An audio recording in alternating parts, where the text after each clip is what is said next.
जय सद्गुरुदेव जय पद शरणम।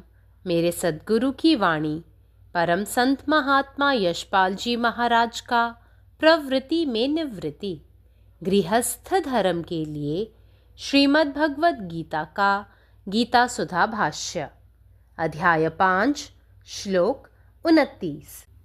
भोक्तारं यज्ञतपसां सर्वलोकमहेश्वरं सुहृदं सर्वभूतानां ज्ञात्वा मां शान्तिमृच्छति।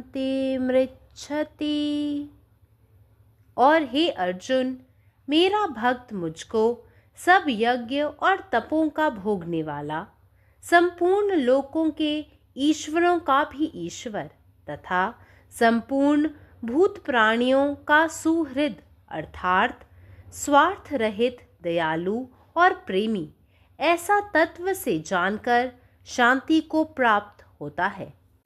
अहिंसा, सत्य आदि धर्मों का पालन, सद्गुरु, देवता, ब्राह्मण, माता पिता एवं अन्य गुरुजनों का सेवन पूजन, दीन दुखी, गरीब और पीड़ित जीवों की स्नेह और आदर युक्त सेवा और उनके दुख नाश के लिए किए जाने वाले उपयुक्त साधन एवं यज्ञ, दान आदि जितने भी शुभ कर्म हैं, सभी का समावेश यज्ञ और तप शब्दों में आ जाता है।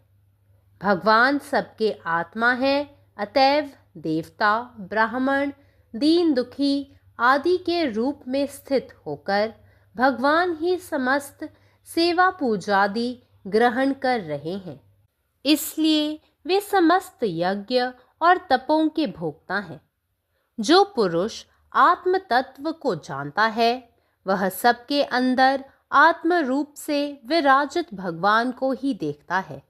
इस प्रकार प्राणी मात्र में आत्म बुद्धि हो जाने के कारण जब वह उनकी सेवा करता है तो उसे यही अनुभव होता है कि वह देव, ब्राह्मण या दीन दुखी आदि के रूप में अपने परम पूजनीय, परम प्रेमास्पद, सर्वव्यापी इष्ट की ही सेवा कर रहा है।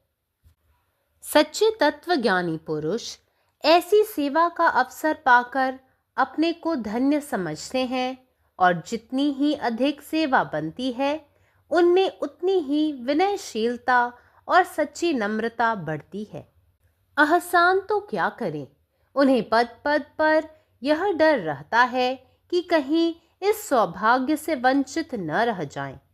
वे ऐसा इसलिए करते हैं कि इससे उन्हें अपने चित्त में अपूर्व शांति का अनुभव होता है, परंतु यह शांति उन्हें सेवा से हटा नहीं देती, क्योंकि उनका चित्त निरंतर आत्मानंदातिरेक से छलकता रहता है और वे इस आनंद से न अघाकर उत्तरोत्तर अधिक से अधिक सेवा ही करना चाहते हैं। सर्वलोक महेश्वर उनकी दृष्टि में अपने इष्ट परमात्मा से बढ़कर कहीं भी कोई भी नहीं होता, इसलिए वे उसके चिंतन में संलग्न होकर नित्य निरंतर परम शांति और आनंद के महान समुद्र अपने इष्ट परमात्मा के ध्यान में ही डूबे रहते हैं। भगवान सब भूतों के सुहृद हैं। लोग इस रहस्य को नहीं समझते, इसी से वे लौकिक दृष्टि से इष्ट अनिष्ट की प्राप्ति में सुखी दुखी होते रहते हैं और इसी से उन्हें शांति नहीं मिलती। जो पुरुष इस बात को जान लेता है और अटल विश्वास से पकड़ लेता है कि भगवान मेरे अहैतुक प्रेमी हैं, वे जो भी करते हैं मेरे मंगल के लिए ही करते हैं, वह प्रत्येक अवस्था में जो कुछ भी होता है उसको दयामय परमेश्वर का प्रेम और दया से ओतप्रोत मंगल विधान समझकर सदा ही उनके ध्यान में मग्न रहता है। इसलिए वह प्रभु चरणों में निरंतर लगा रहता है और उसे अटल शांति मिल जाती है। यहाँ तक कि यह ब्रह्मलीन आत्मा इस देह को धारण किए रहने पर भी ब्रह्मत्व प्राप्त कर लेता है।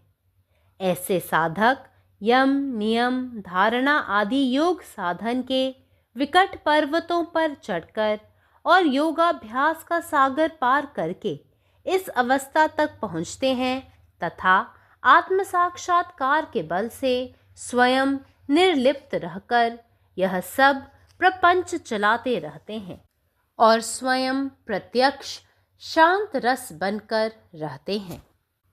The sages, knowing me as the ultimate purpose of all sacrifices and austerities, the supreme lord of all planets and demigods, and the benefactor and well-wisher of all living entities, attain peace from the pangs of material miseries.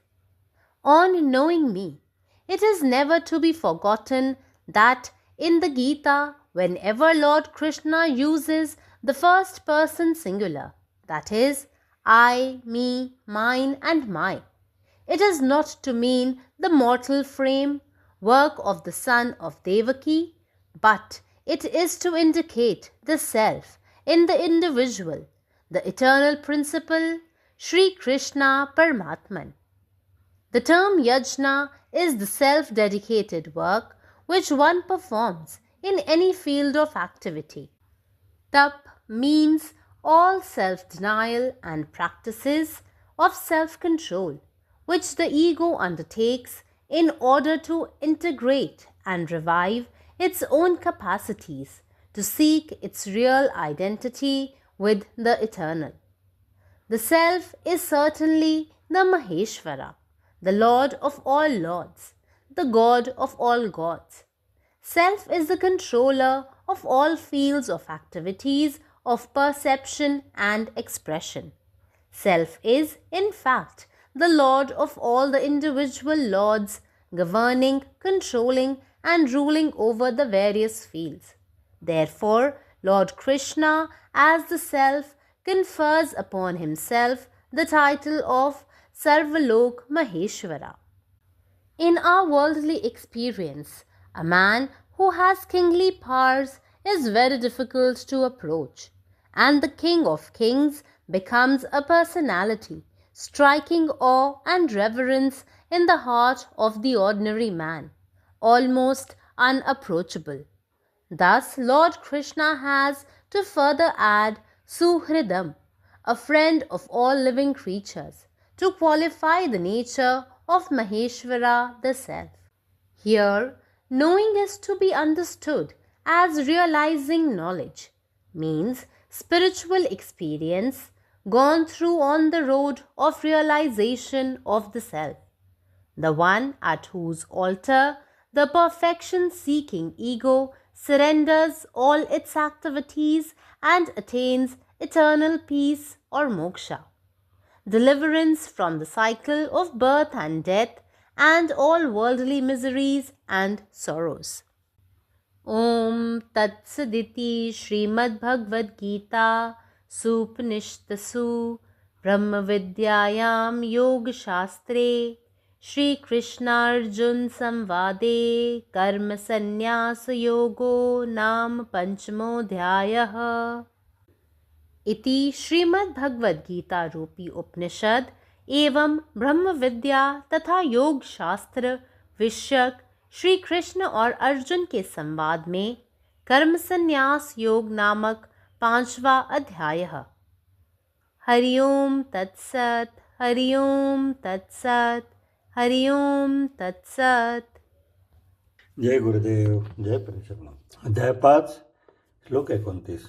आणि हे अर्जुना, माझा भक्त हे जाणून शांती प्राप्त करतो की मी सर्व यज्ञ आणि तपस्यांचा भोक्ता आहे, सर्व जगांचा देवाचा देव आहे आणि सर्व प्राण्यांचा मित्र आहे, म्हणजेच निस्वार्थपणे दयाळू आणि प्रेमळ आहे।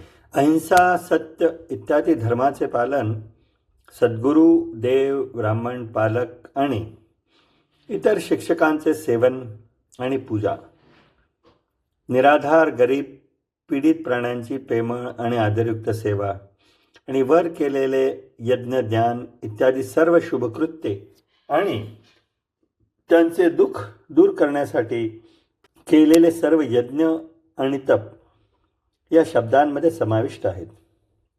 देव सर्वांचा आत्मा आहे आणि म्हणूनच देव, ब्राह्मण, गरीब आणि पीडितांचे स्वरूप धारण करून तो स्वतः सर्व सेवा आणि उपासना स्वीकारतो. म्हणूनच तो सर्व त्याग आणि तपस्येचा भोक्ता आहे. आत्म्याचे सार समजून घेणारा मनुष्य, आत्म्याच्या रूपात प्रत्येकाच्या आत वास करणारा ईश्वर तो पाहतो. अशा प्रकारे प्रत्येक जीवात आत्मजागरूकता असल्याने जेव्हा तो त्यांची सेवा करतो तेव्हा त्याला असे वाटते की तो देव, ब्राह्मण, गरीब आणि दुःखी यांच्या रूपात त्यांच्या सर्वात पूजनीय, सर्वात प्रिय आणि सर्वव्यापी इष्टाची सेवा करत आहे. खरे आत्मज्ञानी स्वतःला अशा प्रकारे सेवा करण्याची संधी मिळाल्याबद्दल धन्य मानतात आणि ते तितके जास्त सेवा करतात तितकेच त्यांच्यात नम्रता आणि खरी नम्रता विकसित होते. कृतज्ञतेबद्दल विसरून न जाता त्यांना प्रत्येक पावलावर भीती वाटते की त्यांना या सौभाग्यापासून वंचित ठेवले जाऊ शकते. ते असे करतात कारण यामुळे त्यांना अभूतपूर्व शांतीची भावना मिळते. तथापि ही शांती त्यांना सेवेपासून परावृत्त करत नाही, कारण त्यांचे मन सतत आनंदाने भरलेले असते आणि ते या आनंदाचे अतृप्त होऊन अधिकाधिक सेवा करण्याची तळमळ करतात. त्यांच्या दृष्टीने त्यांचा प्रिय परमात्मा सर्व जगाच्या स्वामीपेक्षा मोठा कोणीही नाही. म्हणूनच ते त्याचे चिंतन करतात आणि त्याच्या प्रिय परमात्माच्या परम शांती आणि आनंदाच्या महासागराच्या ध्यानात सतत मग्न राहतात. देव सर्व प्राण्यांचा मित्र आहे. लोकांना हे रहस्य समजत नाही आणि म्हणूनच ते सांसारिक इच्छा आणि दुर्गुणांच्या मागे लागण्यात आनंद आणि दुःख अनुभवतात आणि म्हणूनच त्यांना शांती मिळत नाही. जो व्यक्ती हे समजून घेतो आणि अढळ श्रद्धेने धरतो की देव माझा अहैतुक प्रियकर आहे आणि तो जे काही करतो ते माझ्या कल्याणासाठीच करतो, तो प्रत्येक परिस्थितीत घडणाऱ्या प्रत्येक गोष्टीला दयाळू देवाचे परोपकारी भविष्य समजतो. त्याच्या प्रेमाने आणि दयेने ओतप्रोत होतो आणि त्याच्या ध्यानात मग्न राहतो. म्हणून तो सतत परमेश्वराच्या चरणी राहतो आणि अटल शांती मिळवतो. परमात्म्यात लीन झालेला हा आत्मा या शरीरात अवतार घेत असतानाही ब्रह्मत्व प्राप्त करतो. असे साधक यम, नियम, धारणा इत्यादी योग साधनांच्या भयानक पर्वतावर चढून आणि योग साधनेच्या महासागर ओलांडून या अवस्थेत पोहोचतात. आत्मसाक्षात्काराच्या शक्तीद्वारे ते या सर्व सांसारिक गोष्टीपासून अलिप्त राहतात आणि खऱ्या शांतीचे मूर्त स्वरूप राहतात. जय गुरुदेव. സദ്ഗുരുവിൻ്റെ സന്ദേശം. അദ്ധ്യായം 5, ശ്ലോകം 29. അല്ലയോ അർജുന, എല്ലാ യാഗങ്ങളുടെയും തപസ്സുകളുടെയും ആസ്വാദകനും എല്ലാ ലോകങ്ങളിലെയും ദേവന്മാരുടെ ദൈവവും എല്ലാ ജീവജാലങ്ങളുടെയും സുഹൃത്തും, അതായത് നിസ്വാർത്ഥമായി ദയയും സ്നേഹവുമുള്ളവനാണ് ഞാൻ എന്നറിയുന്നതിലൂടെ എൻ്റെ ഭക്തൻ സമാധാനം നേടുന്നു. അഹിംസ, സത്യം തുടങ്ങിയ ധർമ്മങ്ങളെ പാലിക്കുക. സദ്ഗുരു, ദേവതമാർ, ബ്രാഹ്മണർ, മാതാപിതാക്കൾ, അധ്യാപകർ എന്നിവരോടുള്ള സേവനം പൂജയായി മാറ്റുക. ദുഃഖിതരും ദുരിതമനുഭവിക്കുന്നവരുമായ ആളുകളെ സ്നേഹപൂർവം സേവിക്കുകയും അവരുടെ കഷ്ടപ്പാടുകൾ അവസാനിപ്പിക്കാൻ വേണ്ടി യാഗം, ദാനം തുടങ്ങിയ എല്ലാ ശുഭകർമ്മങ്ങളും ചെയ്യുകയും ഇവയെല്ലാം യാഗം, തപസ് എന്നിവയിൽ ഉൾപ്പെടുന്നു. ഈശ്വരൻ എല്ലാവരുടെയും ആത്മാവാണ്.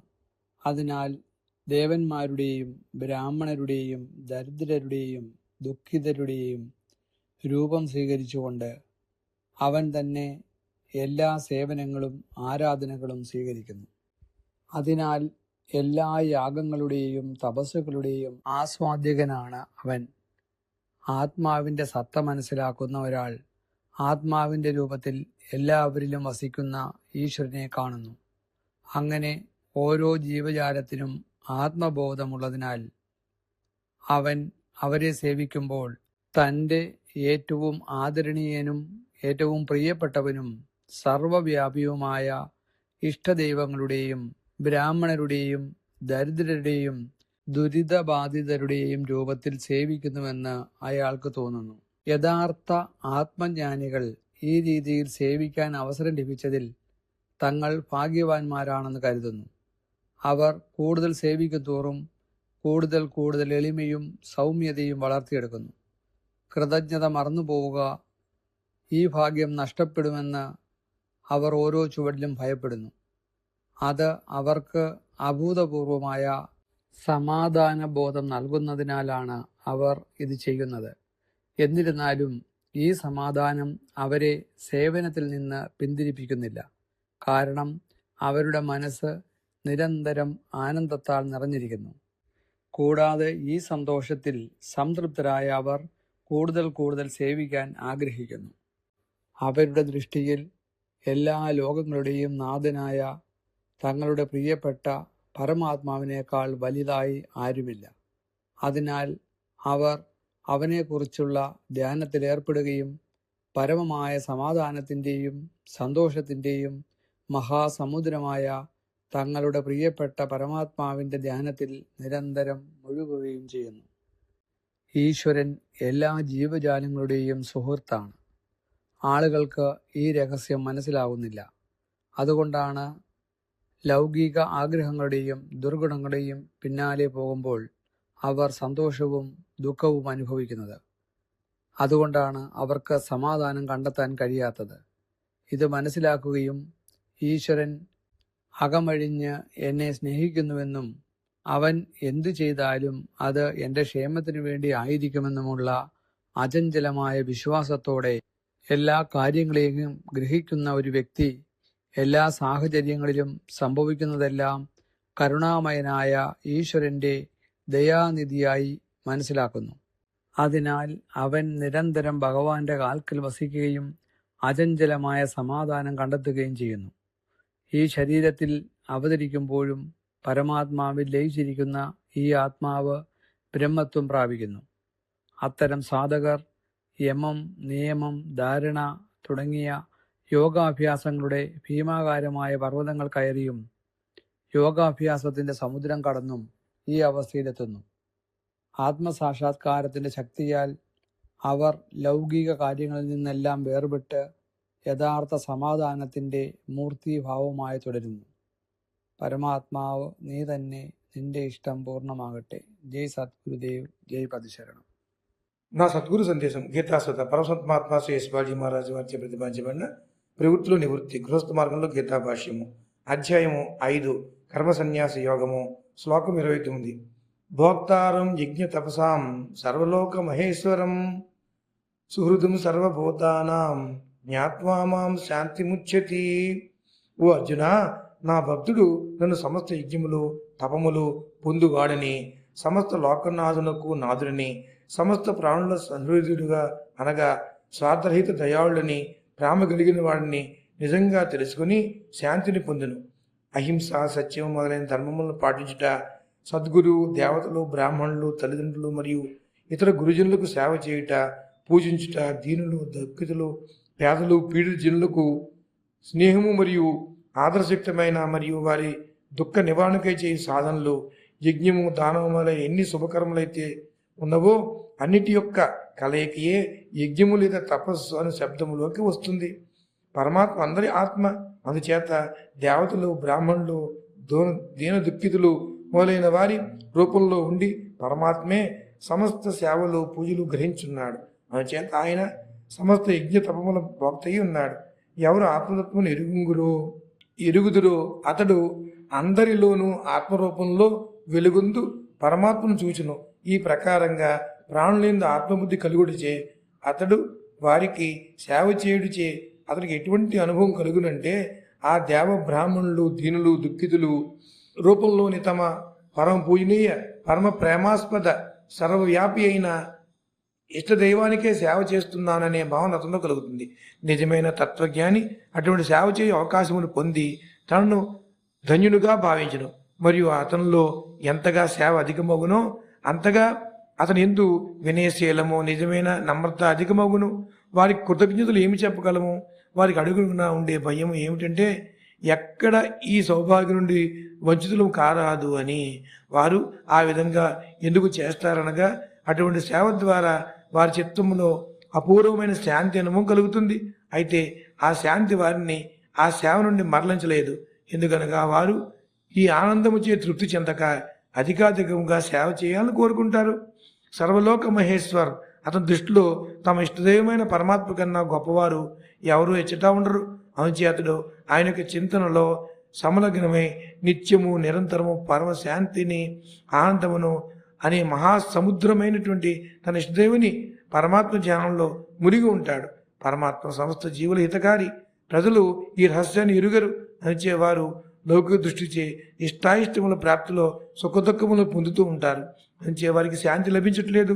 పరమాత్మ నా యందు కారణరహిత ప్రేమ గలవాడని అతడు ఏమి చేసినా నా మేలు కోసమే చేస్తాడనే విషయాన్ని ఎవరు తెలుసుకుంటారో, తెలుసుకుని ఎవరు ఆయన దృఢ విశ్వాసంతో పట్టుకుంటారో అతడు ప్రతి స్థితిలోనూ ఏమి జరిగినా దాన్ని దయామయుడైన పరమేశ్వరుని ప్రేమ దయలతో కలిగిందని శుభకార్యములుగా భావించి నిరంతరం ఆయనకు ధ్యానంలో నిమగ్నమై ఉంటాడు.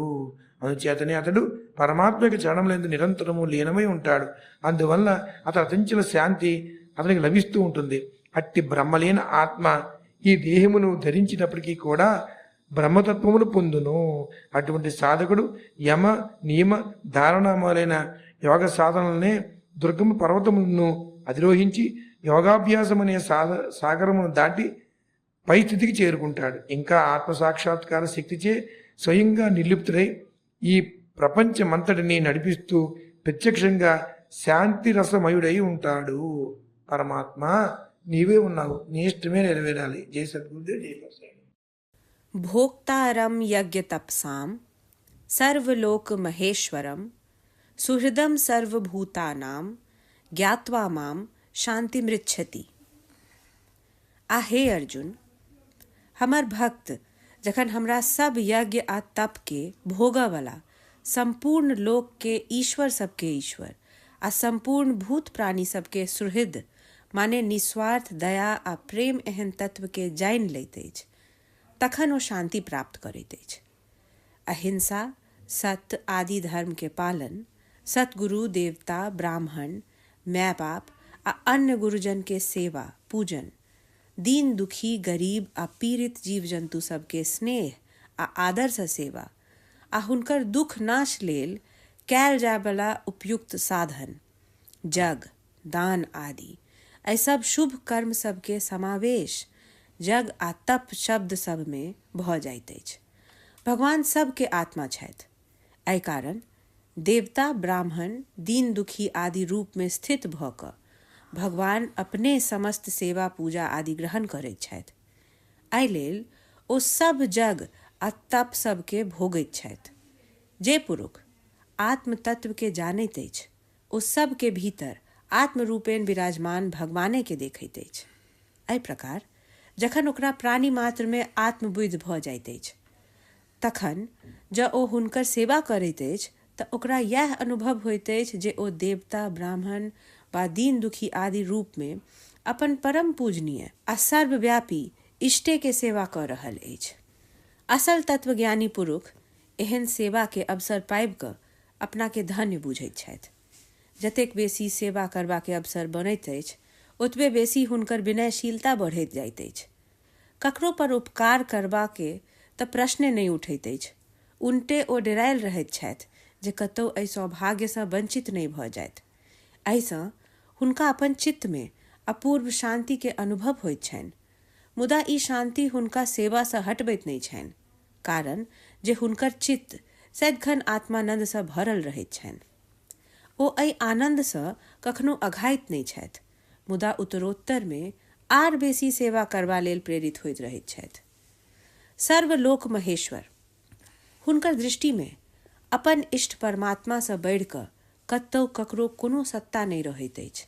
एहि कारण ओ हुनकर चिंतन में संलग्न भऽ सदिखन परम शांति आ आनंद के महान समुद्र अपन इष्ट परमात्मा के ध्यान में डूमल रहैत छथि। भगवान सब जीव सबके सुहृद छथि। लोक एहि रहस्य के नहि बुझैत अछि। एहि कारण ओ लौकिक दृष्टि सँ इष्ट अनिष्ट के प्राप्ति में सुखी दुखी होइत रहैत अछि। आ इएह कारण अछि जे लोकके शांति नहि भेटैत अछि। जे पुरुष एहि गपके जानि लैत छथि आ अटल विश्वाससँ पकड़ि लैत छथि जे भगवान हमर प्रेमी छथि, ओ जे किछु करैत छथि हमर मंगले लेल करैत छथि, ओ अपन प्रत्येक अवस्थामे जे किछु होइत अछि ओकरा दयामय परमेश्वरके प्रेम आ दयासँ भरल मंगल विधान बुझैत सदा हुनकर ध्यानमे मग्न रहैत छथि। एहि कारण ओ प्रभु चरणमे निरंतर लागल रहैत छथि आ हुनका अटल शांति प्राप्त भऽ जाइत छनि। ई ब्रह्मलीन आत्मा देह धारणो केला पर ब्रह्मत्वके प्राप्त कऽ लैत अछि। एहन साधक यम, नियम, धारणा आदि योग साधन के विकट पर्वत पर चढ़ि कऽ आ योगाभ्यास के सागर पार कऽ कऽ एहि अवस्था धरि पहुँचैत छथि। आत्म साक्षात्कार के बलसँ ओ अपने निर्लिप्त रहैत एहि समस्त प्रपंच के चलबैत रहैत छथि आ स्वयं प्रत्यक्ष शांत रस बनि कऽ स्थित रहैत छथि। अखिल भारतीय संत मत सत्संग पंजीकृत दिल्ली, मुख्यालय B20 CC colony, Rana Pratap Bagh के सामने, दिल्ली। सत्संग आश्रम संत यशरूप तपोभूमि परिसर, अनंगपुर, जिला फरीदाबाद, हरियाणा।